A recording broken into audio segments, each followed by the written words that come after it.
Today I'm going to demonstrate to you a Dotco air tool. It's a right angle tool.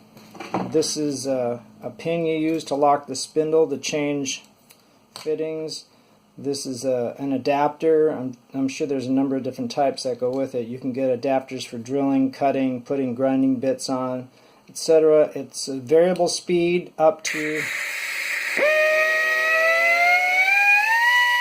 5,000 RPM.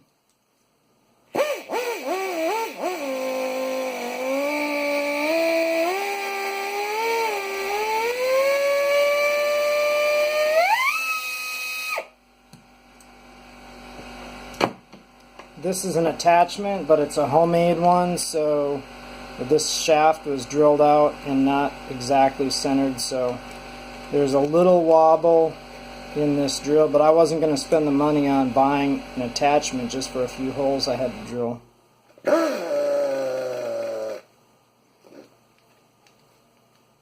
So there you go. Thanks for watching.